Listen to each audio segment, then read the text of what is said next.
Hi, how are you guys today? I hope you guys are doing pretty good.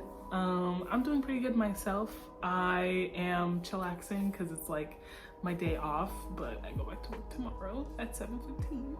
But we don't have to talk about that. We're just gonna enjoy what we're talking about today. And today I wanted to talk to you guys because spring has officially sprung. Well, spring it sprung like a few months ago, but we don't have to talk about that. What I do want us to talk about, however, is spring 2024 fashion trends. I personally never really looked at fashion trends like that before, but after doing a deep dive on them, I kind of wish I paid more attention to them earlier. I thought fashion trends were constricting and they were just like, you can wear this, but you can't wear that. But really, they're more like gentle guidelines. Like they're very, not to say vague, but I feel like any fashion, like no matter what aesthetic you're into, you can wear them.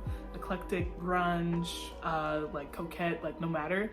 Because it's so vague and kind of baseline, really anyone could get into it. So if you're curious to see what trends are going on for the spring and thinking about adding a few new things to your wardrobe, let's talk about it. I did the research for spring 2024 fashion trends through an array of articles, namely Vogue, Cosmopolitan, Glamour, and a few other sites. Definitely saw a lot of these articles talking about blue being kind of like the trend color for the season.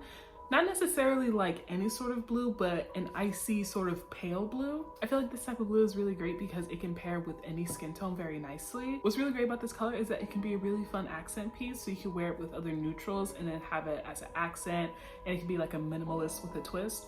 Or you could wear it with other saturated colors and just make a really funky, fun, eclectic outfit. Either way, your look's gonna be on point. I feel like the way I would style this would be a high luster blue dress with a sort of lacy accent. I've really been getting into like really cute accent lace socks, and I feel like that would be perfect with this sort of color. And maybe like some platform shoes, like those platform sandals that have been really trendy, like those would be like perfect with that. I kind of feel like silver jewelry would go a lot better with this type of blue than gold jewelry. It gives a very much like an elegant, sort of classy, cool tone sort of look. Adding texture to a sort of plain color is a really great way of elevating a look. So maybe having a pale blue as like an accordion pleat, or having a really fun print. Also, I feel like this would also be really cute as like a wide leg suit. I feel like that would be super on point. Next is micro bottoms, more specifically micro shorts and micro skirts. Micro bottoms kind of sounds like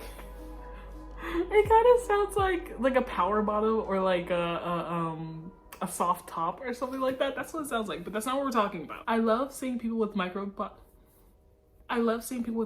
because I feel like you can have so much fun in building the balance in your outfit. And once again, they make for a perfect accent opportunity. I'm sure they could potentially feel very exposing and, you know, maybe someone's not really into showing that much skin, but paired with maybe some tights or maybe a mesh overlay or a knee-high boot or something, they could be really cute still. For me, I would definitely style the micro shorts as like a set. Probably like a fun color. I've been really into sage green lately, so probably sage green. And then flip-flop heels. I love flip-flop heels so much. They're so dainty and pretty, and I feel like that would be really cute. Talked about like a saturated outfit for like a more, not dull, I don't want to say dull, but like a more black outfit. A halter top with like some black gray-ish micro skirt, and then a red alligator skin belt and like some knee-high boots. That would be cute. That would be cute. And the knee-high boots match the belt. That's cute. That's on point. And then better yet, having like a mesh overlay sort of over the skirt, especially like that would be perfect if like you don't really feel like showing skin like that or something. The outfit sort of gives like walking down New York City, or you're going to like see a concert, or it gives a more like sophisticated, sexy sort of look. Or better yet, an accented alligator skin skirt. I would not be mad at that if I saw that. I feel like that would look good. Okay, so the next trend we're gonna talk about is white dresses. Here comes the bride. No, I'm just kidding. Okay, listen, I love this trend, and if I wasn't such a messy eater, if I didn't eat like a pig, I'd probably love it a whole lot more. Some may think that a plain colored dress would be really boring, but I feel like it invites the use of really fun textures and really fun shapes. Any white dress with any sort of like eyelet fabric in it is gonna be cute. I feel like the way I would style myself is maybe like a super like, oh my god, just the thought of it, like a 60s style like baby doll dress, or better yet like a plunge neckline maxi dress sort of look. with like gold jewelry. It gives like a totally like Grecian vibe. That would be hot as fuck. Now we're gonna go into sheer detailing. Sheer detailing is really great if you want to sort of look more delicate, feminine, princessy. So if that's what you're into, that's definitely what you're gonna want to add to your wardrobe. Fabrics like tulle, chiffon, mesh are gonna be really great for this. Also, you can have a lot of fun with the sheer detailing. You could add like a little lettuce trim to it, or you could make it like a fringe, add some fun shapes. Now we're gonna talk about draping, and honestly, draping has been my savior for this month. Let me tell you, I have been really excited to like get into like buying clothes that really like match my vibe. But here's the thing, I feel like the ideas that I really had, it was kind of it was looking a little juvenile. It was looking a lot like A-line. It was looking a lot like a little girl going to church on Easter. It was not the vibe for someone who's gonna be turning 20 this month. But even though I knew that I couldn't, like, I had to abandon the poofy skirts, I had to abandon the A-line, I still wanted to sort of look a little princessy and a little more like demure. And I feel like draping really helps with that. Draping is so freaking perfect if you want a look where it's like, I don't want to look like a plain Jane. I don't want to look like a girl of this modern era. I want to look like I'm getting casted for a movie. I want to look like a princess. I want to look like a goddess. I want to look like Athena or Aurora, or like I want to look like my name's Persephone or something. And draping does that for you.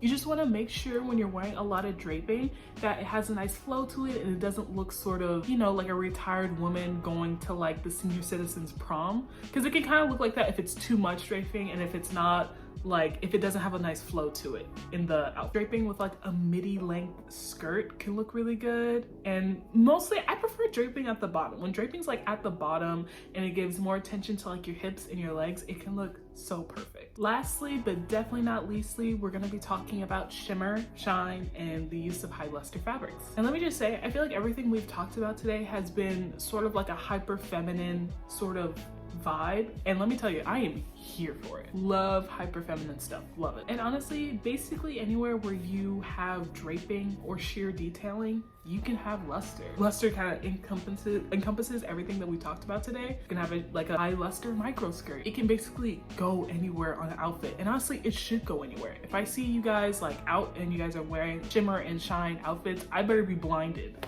Like I better like not even be able to see after seeing your outfits. That's how shimmery and shiny I feel like it should be. Some honorable trend mentions that I did see in these articles are accent belts, floral patterns, and also sexy pencil skirts. I feel like with floral patterns, this is like something that I've been doing and I feel like it goes really well. And this isn't the only way you have to wear floral patterns by any means, but something that really works for me to like not look juvenile and not look like your mom made your outfit for you and she bought the pattern from Joann's is either with your florals have tiny flowers and then just have it all throughout the fabric, or have big floral, like I have a big flower and then just have it like not all over the outfit, like just maybe in like 1 or 2 spots. And I feel like those few niche trends could also be a lifesaver in your wardrobe for this spring.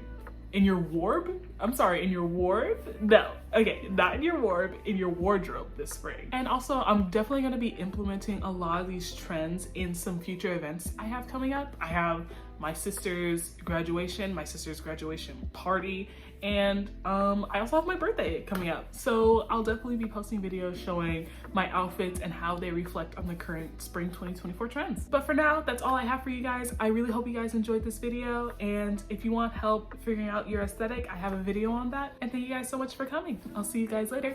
Bye.